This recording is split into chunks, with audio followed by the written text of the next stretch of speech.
ये चीज़ बताया। और अभी मैं ये बोलना चाहता हूँ, there are two things I would like to flag. पहला क्या होता है कि ये डॉक्यूमेंट अपडेट प्रोजेक्ट में आप किसी प्रकार की स्टैंडर्ड सर्टिफिकेट मत लीजिए। Standard certificate is not accepted for document update project. ये डॉक्यूमेंट अपडेट प्रोजेक्ट हम इसीलिए कर रहे हैं कि जिसका पुरानी डॉक्यूमेंट्स हमारे पास नहीं है, अगर वहाँ भी हम स्टैंडर्ड सर्टिफिकेट अप्रूव करेंगे तो गलत बात है, उसका पर्यवसान बहुत कठिन होता है। तो इसीलिए कोई भी डॉक्यूमेंट अपडेट प्रोजेक्ट में आप स्टैंडर्ड सर्टिफिकेट मत लीजिए, पॉइंट नंबर 1। पॉइंट नंबर 2, अभी UIDAI हेडक्वार्टर्स ने बहुत सारा प्रेजेंटेशंस बन चुके हैं आपके लिए, सारी ट्रेनर्स के लिए, सारी ऑपरेटर्स के लिए। उसमें 8 प्रेजेंटेशंस है, उसमें 2 प्रेजेंटेशंस ऑलरेडी सिन्हा जी और राउटेला जी कवर कर लिया है। फर्स्ट प्रेजेंटेशन है एनरोलमेंट ऑपरेटर, मतलब एक एनरोलमेंट ऑपरेटर किस तरह के एनरोलमेंट करना है, उसमें क्या क्या देखना पड़ती है। लोग क्या होते हैं ना, छोटे मोटे गलती है सर इसमें क्या गलती, वो छोटे मोटे गलती आपके लिए हो सकता है मगर वो छोटे मोटे गलती हमारे लिए बहुत बड़ा बन सकते हैं। उसके ऊपर आप सब लोग कभी कभी बोलते हैं सर हमारा सस्पेंशन हो गया है, DOE 1 में हो गया है, DOE 2 में हो गया है, बायोमेट्रिक एरर में हो गया। आपको ये सब पता होना चाहिए आपका गलती कितना छोटा है और कितना बड़ा है, इसके ऊपर एक प्रेजेंटेशन है। सेकेंड थिंग, कुछ लोग पूछ रहे हैं कि सर नाम में चेंज करने पर भी रिजेक्ट हो रहा है। अगर मेरा नाम श्रीनिवास है, मैं अजय कुमार बनना चाहता हूँ, ये गलत बात है। वो अजय कुमार बन के क्या कर रहे हैं आपको मालूम है? वो किसी दूसरे के प्रॉपर्टी को भी लेके जा रहा है। ये ऐसा स्थिति हुआ है ग्राउंड पे। इसीलिए आप जो भी नाम चेंज कर रहे हैं, मतलब श्रीनिवास से कोई दूसरा नाम से तीसरा नाम, ऐसा हो रहा है कि सोचो उस आदमी को सही डॉक्यूमेंट लेके आ रहे हैं कि नहीं आ रहे हैं, वो सब सोच लो, उसका पर्यवसान बहुत कठिन होता है। दूसरा ये है कि इसीलिए हमने एक स्टैंडर्ड ऑपरेटिंग प्रोसीजर निकाला है। नाम कितने बार कर सकते हैं, डेट ऑफ बर्थ कितने बार कर सकते हैं, जेंडर कितने बार कर सकते हैं। अगर इसके पर भी किसी का डेट ऑफ बर्थ बार बार चेंज होता है क्या? मगर कोई आदमी आ रहा है, इसका मतलब क्या है? हम तो वो सोचना पड़ेगा ना। फ्रॉड भी हो सकता है, कभी हमने भी गलती कर लिया होगा ना, आंख बंद करके टकाटक मार लिया हो तो गलत हो गया होगा। देखो जो आदमी आ रहे हैं उनका गलती है या हमारा गलती है, ये भी देखो थोड़ा। उनका प्रॉब्लम क्या है वो एसेस करने के लिए कोशिश करिए। सेकेंड थिंग इज, इसके साथ हमारा QC में बहुत सारा रिजेक्शंस होता है। आप ये समझते होगी जो हम डॉक्यूमेंट यहाँ से अपलोड करेंगे वहाँ कोई देखने वाला नहीं है, हमको क्या फ़र्क पड़ने वाला वैसा कुछ नहीं होता है। आप यहाँ से जो भी कागज़ भेजते हैं नीचे पैकेट के साथ, वो सारी बैकग्राउंड में वेरिफिकेशन होता है। मैं आपको बोलता हूँ, मानने न मानो आपका बात है, डॉक्यूमेंट होता है, डॉक्यूमेंट को इस तरफ आगे साइड उनका प्रूफ ऑफ आइडेंटिटी होता है। फ़ोन पे बात करते रहे या कोई दूसरे बात करते रहो, उल्टा करके स्कैन करते हैं। मेरे को क्या आता है, वाइट पेपर आता है। ये DOE 1 है, क्योंकि जहाँ पे प्रूफ ऑफ आइडेंटिटी अपलोड करना था आपने सफ़ेद कागज अपलोड किया। ये तो एकदम फ्रॉड है। वो आप गलती से भी कर लिया होगा मगर it has a long lasting effect. दूसरा क्या होता है ना, किसी ने POA डॉक्यूमेंट दोनों दिया था आपको, एक के बाद एक स्कैन करना था, वो भी फ़ोन पे लगे हुए हैं, दोनों डॉक्यूमेंट लिया, स्कैनिंग वैसा हुआ कि पहला डॉक्यूमेंट आधा स्कैन हो गया, दूसरा डॉक्यूमेंट आधा स्कैन हो गया। आप जान ही नहीं देते हैं, वो गलत बात है। तीसरी बात यह है कि ये देखो मेरा 10 उंगलियां है यहाँ पे, ये दोनों में बायोमेट्रिक्स नहीं आ रहा है, मगर आप इसको, कुछ लोग ऐसा समझते हैं कि हाँ ये एक्सेप्शन है, हम 8 उंगली को ले लेंगे बायोमेट्रिक और इसको एक्सेप्शन मानते। ये गलत है, बहुत बड़ा गलत है। इसका 2 उंगली है यहाँ पे, इसका उंगली नहीं है, वो अलग सी बात है, ये एक्सेप्शन बनती है, मगर ये एक्सेप्शन नहीं बनती है। इसके लिए भी अलग सा तरीका है। अगर किसी का रेजिडेंट आपके पास आया, उनका 2 उंगली का बायोमेट्रिक्स नहीं आ रहा है, उसको कैप्चर करना है तो डेटा, उसका प्रोसेस ही अलग है। मगर क्या होता है ना, इसको एक्सेप्शन में डाल देते हैं। It is a fraud once again, क्योंकि वहाँ पे उंगली है, आप इसको एक्सेप्शन मान रहे हैं, कहाँ से एक्सेप्शन आ गया? ये है one more presentation on this particular aspect.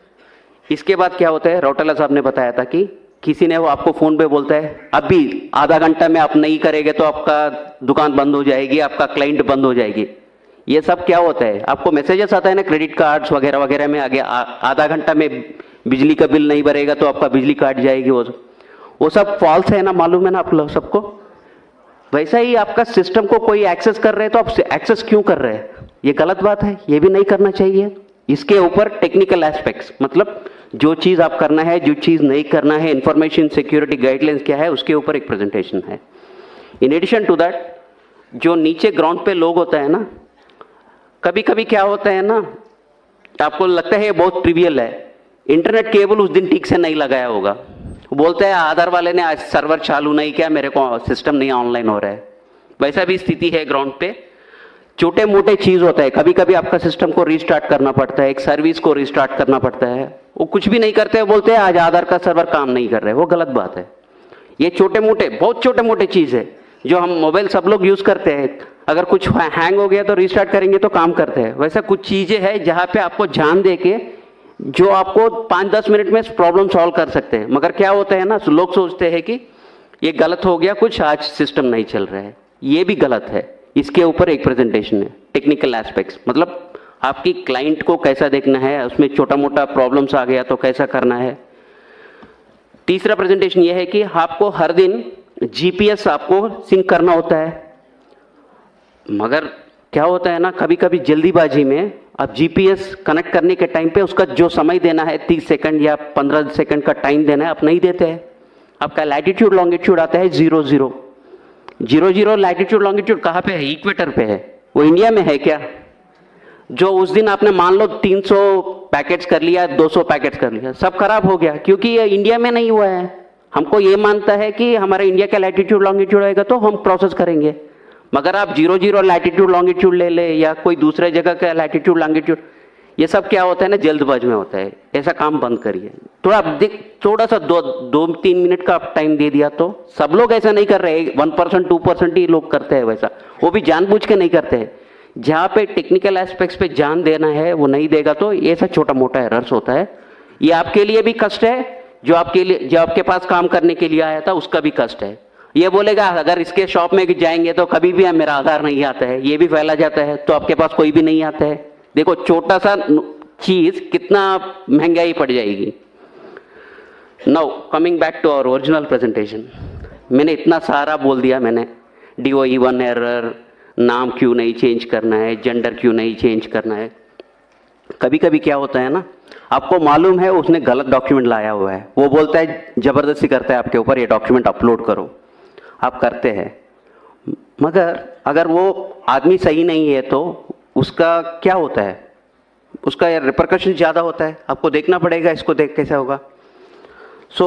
उस स्थिति में क्या क्या कंप्लेन, अगर जानबूझ के किया या आपने जबरदस्ती में किया, अगर कहीं वैसा गलती काम हो गया तो व्हाट इज द रिपरकशंस, मतलब आपके ऊपर क्या क्या पड़ सकता है। ये डराने के बात नहीं है, आपको ये सब मालूम होना चाहिए। शायद अभी तक आपको किसी ने बताया नहीं होगा, इसलिए हम बता रहे हैं। हमारा ये उद्देश्य है कि आप सबको ट्रेनिंग होना चाहिए, ये ट्रेनिंग के पार्ट है, या किसी को डराने का या घबराने का बात नहीं है, वैसा मत सोचिए। अगर आप आधार सिस्टम में काम कर रहे हैं, 3 acts are applicable. First is Aadhaar act, second is IPC Indian penal code, third is information technology act. ये तीनों एक्ट के ऊपर FIR डाल सकते हैं अगर गलती बहुत बड़ा है तो। ये किस तरह का गलती हो सकते हैं? पहला वाले अनऑथराइज्ड ऑपरेटर, अगर किसी सेंटर पे, आधार सेंटर पे आपका बॉस बाहर जाते हुए आपको गम्मी फिंगर दे के जाते हैं, वो यूज करते पकड़े गए तो section 36 and 42 of Aadhaar act, section 66 of IT act, section 419, 420, 468, 471 IPCR चालू हो सकता है। ये इसके कुल मिला के 14 साल हो सकता है। तो ये ऐसा कभी सोचना मत, मतलब अगर किसी ने भी आपको बोलेगा अरे यार मैं भाई 1 घंटा के लिए बाहर रहा हूँ, ये गम्मी फिंगर ले लो, काम करो, मना कर लो, बिल्कुल मना कर लो। वैसा काम बिल्कुल ही नहीं करना है, सोचना भी नहीं है।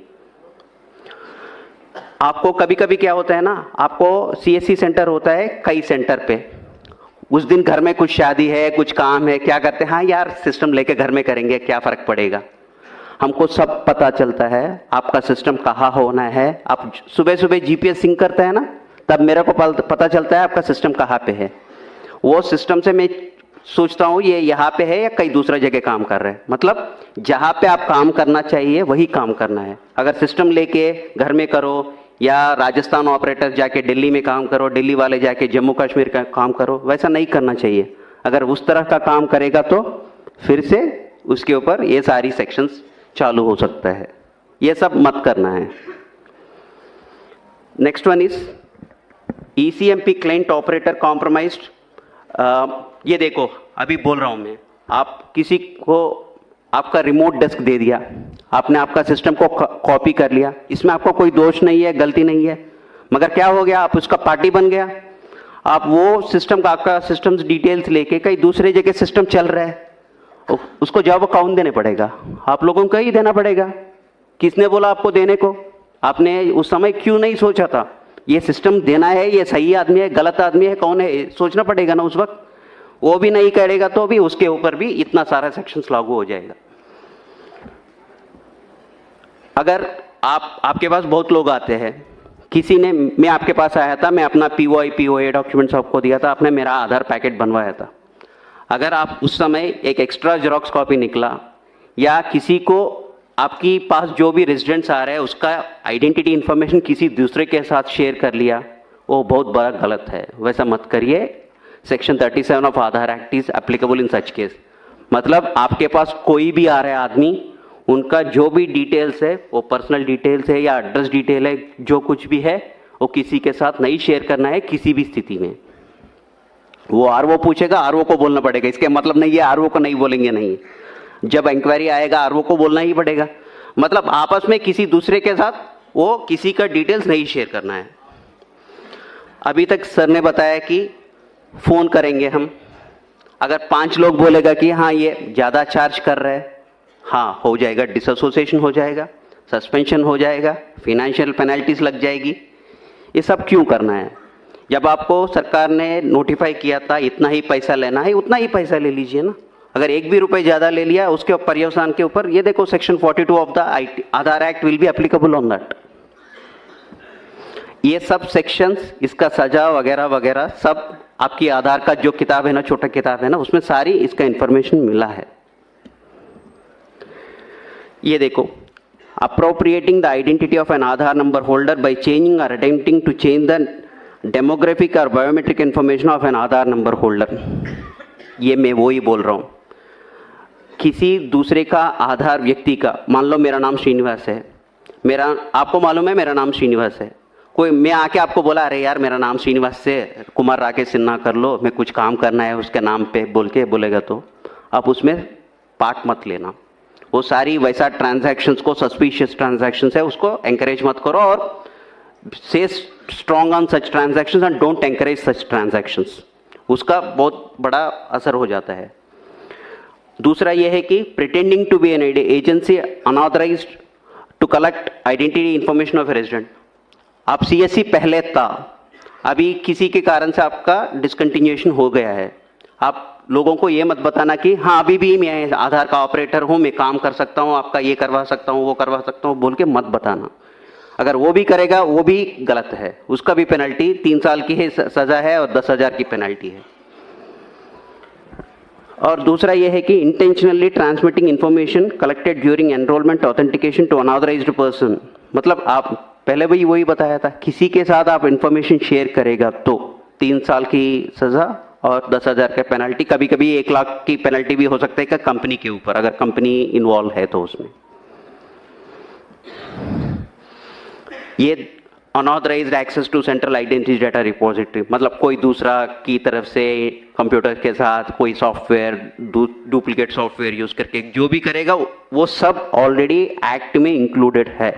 अगर कोई भी इसमें जानबूझ के या गलती से भी आप इसमें इन्वॉल्व हो गया तो इसका पर्यवसान बहुत अलग सा है। इसलिए अब जो भी इंटेंशनली और intentionally don't get involve in that activities. अगर जो भी टैंपरिंग ऑफ डेटा करना चाहते हैं, मतलब डेट ऑफ बर्थ मेरा है 2005, मैं आपको बोलता हूँ 2010 करवा लो भाई, अगर वो कुछ प्रोसेस में कुछ करना शुरू कर लिया, वो भी बड़ा imprisonment up to 10 years in such cases, वो वैसा मत करिए। Unauthorised use of identity information of an individual by requesting entity और ऑफलाइन वेरिफिकेशन। ये क्या है ना, कभी कभी सर ने सुबह बताया था ना, एक आइडेंटिटी कैसा पता होना चाहिए, क्यूआर कोड स्कैन करने से उनका आइडेंटिटी पता चलेगा। अब क्यूआर कोड स्कैन करके कोई दूसरे वाले को ये मत बताना इनका इन्फॉर्मेशन डिटेल्स क्या है, जिसका चाहिए वो करेगा, आपका नहीं है, जिम्मेदारी नहीं है वो। Failing to comply with requirements of the Aadhaar act, मतलब सीएससी के ऊपर आपके बहुत जिम्मेदारी है। आप सीएससी के लिए काम कर रहे हैं, मतलब इसके आपके ऊपर भी बहुत सारे जिम्मेदारियां हैं। आप अगर वो कंप्लाई ना करेगा तो उसके ऊपर भी पेनल्टीज होता है। In addition all these things, कोई भी तरफ का एक्सप्लिसिटली नहीं डिफाइन किया हुआ है, कोई भी गलतियां है जिसमें एक्शन करना है उसका भी इम्प्रिजनमेंट पनिशमेंट है। ये आपको सबको पता होना चाहिए, क्योंकि इतना बड़ा प्रोजेक्ट कर रहा है, इसमें कष्ट भी होते हैं और हमारा इसके लाभ भी होते हैं। लाभ हम सबको मालूम है, कष्ट और नष्ट भी सबको मालूम होने से क्या होता है, हम ठीक से काम कर पाएंगे। जो हम सोचते हैं छोटे मोटे गलतियां हैं, वो छोटे मोटे नहीं होते हैं, उसका असर बहुत अलग सा होता है। अब तक तो मैं आधार एक्ट का पेनल्टीज बताया था। आधार एक्ट के साथ आईपीसी पेनल्टीज भी चालू होता है कभी कभी। पनिशमेंट फॉर क्रिमिनल कॉन्स्पिरेसी, अगर किसी ने स्टैंडर्ड सर्टिफिकेट दुकानदार वाले से ये करके, हाँ वहाँ जाके स्टैंडर्ड सर्टिफिकेट लेके आइए आपका आधार अपडेट बन जाएगी बोलेगा, वैसा एंकरेज करेगा तो वो भी अलग सी बात है। Whomsoever is party to criminal conspiracy to commit an official offense punishable with death or rigorous imprisonment, कुछ भी हो सकता है। जब पढ़ लीजिए, अंग्रेजी पढ़ लीजिए, ये सब इंटरनेट में भी आपको मिलता है। आपको बस ध्यान देना है, अगर इसके ऊपर आप गलती करेंगे तो उसका पर्यवसान क्या होता है। Section 419 punishment for cheating by personation, अगर आप किसी का नाम लेके जाके आधार में अपना डिटेल्स अपडेट करके, मैं वही बोल रहा हूँ ना, मैं श्रीनिवास हूँ, राकेश कुमार सिन्हा बनना चाहता हूँ, वो चीटिंग है। अगर वो भी आप भी जानबूझ के या बिना जानबूझ के भी आप उसमें शामिल हो गया, उसका पर्यवसान सीरियस होता है। 420 ये सबको मालूम है, 420 का केस क्या होता है। गलती जो भी किस तरफ की भी गलती करेगा तो वो 420 में आता है। 467 फोर्जरी ऑफ वैल्यूएबल सिक्योरिटी, मतलब आप फोर्जरी करो या डॉक्यूमेंट को, कुछ लोग क्या कर रहे हैं कि जब आशीष हमारा क्यूसी मैनेजर वो यहाँ पे है, लंच के बाद वो एक क्यूसी के ऊपर कौन सी एरर्स होती है वो सब बताते हैं। वो आपके पास बर्थ सर्टिफिकेट लेके एक आदमी आता है, मगर बर्थ सर्टिफिकेट में डेट ऑफ बर्थ में व्हाइटनर लगा के डेट ऑफ बर्थ चेंज किया है, मतलब डॉक्यूमेंट इज टैम्पर्ड। उस डॉक्यूमेंट को एक्सेप्ट ही नहीं करना चाहिए था, मगर लोग देखते ही नहीं है, जान नहीं देते हैं, वो स्कैन करके अपलोड करते हैं, वो DOE 1 में आते हैं। मतलब जो गलती कर रहे हैं उनके साथ आप उनको सहायता कर रहे हो, क्योंकि डॉक्यूमेंट में जब व्हाइटनर लगा के डेट ऑफ बर्थ और नाम चेंज किया हुआ है, आप उस डॉक्यूमेंट को क्यों एक्सेप्ट कर रहे हैं? एक्सेप्ट नहीं करना चाहिए था। ये भी 468 वही है, forgery, the intention of the forgery is for cheating, उसके लिए पनिशमेंट है। 471 यूजिंग ए जेन्युइन फोर्ज्ड डॉक्यूमेंट और इलेक्ट्रॉनिक रिकॉर्ड, मतलब आपको ये मालूम है ये जेन्युइन रिकॉर्ड नहीं है, फिर भी आप यूज कर रहे हैं इसको आधार जनरेट करने के लिए। सर ने बताया था ना सुबह 11% आपका रिजेक्शन हो रहा है, मतलब आप 10 लाख ट्रांजैक्शंस कर रहे हैं, उसमें 1,10,000 ट्रांजैक्शंस आर गेटिंग रिजेक्टेड, उसमें 9% of the documents are rejected for want of the proper documents, list of applicable documents. आप लिस्ट ऑफ एप्लीकेबल डॉक्यूमेंट्स से नहीं करते हो, कोई दूसरा डॉक्यूमेंट लेके करते हो, that is a serious offence. In addition to that, जो मैंने बोला था ना, वो white paper scanning, dual scanning of 2 papers एक साथ, जो टैम्पर्ड डॉक्यूमेंट, कभी कभी नाम में गैजेट नोटिफिकेशन भी एडिटिंग कर रहे हैं एडोब फोटोशॉप के साथ। अगर कोई भी आपके पास गैजेट नोटिफिकेशन लेके आ रहे हैं, आप देख लो वो सही है कि नहीं है, क्योंकि लोग उसके भी फोटोशॉपिंग करके आ रहे हैं। थोड़ा ध्यान से रहिए, वो बहुत बड़ा ये पंगा हो जाएगा। आप जो भी डॉक्यूमेंट, कोई भी प्रकार के डॉक्यूमेंट लेके आपके पास आ रहे हैं, specially name change, date of birth change, gender change का कोई भी आ रहा है, अगर वो कोई भी डॉक्यूमेंट लेके आ रहे हैं और उनका एक्सेप्शन हैंडलिंग प्रोसेस में आ रहे हैं, मतलब उनका इंटेंशन सही नहीं होगा। कभी कभी आप देख लीजिए उनका डॉक्यूमेंट सही है कि नहीं है, अगर आप संतुष्ट नहीं है तो आप सीधा सीधा बोल दीजिए कि सर ये डॉक्यूमेंट से मेरे दुकान में नहीं होगा, मेरे सेंटर में इसका अपडेट नहीं चलेगा। सीधा बताइए, कोई गलती नहीं है उसमें। मगर आप जहाँ आप फील होते हैं कि ये डॉक्यूमेंट करने से मेरे को कोई अच्छा नहीं लग रहा है, मेरे को कुछ डाउटफुल लग रहा है, सस्पिशियस लग रहा है, आप उससे दूर रहिए ना, उसमें इन्वॉल्व ही मत हो जाइए उसमें। नाउ हमने अभी तक आधार एक्ट का कानून का सेक्शन सुन लिया, आईपीसी का सेक्शन सुन लिया, अभी है आईटी एक्ट। ये तीनों एक्ट एक ही साथ लागू होता है। अगर किसी ने गलती किसी प्रकार की भी कर लिया तो तीनों एक्ट एक ही साथ लागू हो सकता है। Section 65 tampering with computer source document, मतलब वही है, कंप्यूटर में स्कैन करके अपलोड कर रहे हैं, वही है। सेक्शन 66 कंप्यूटर रिलेटेड ऑफेंसेस, ये वही है, कंप्यूटर के साथ अगर किसी ने डुप्लीकेट सॉफ्टवेयर बनाया उसके ऊपर काम कर रहे हैं, वो भी एक सेक्शन है। Punishment for sending offensive messages through communication service, आप कभी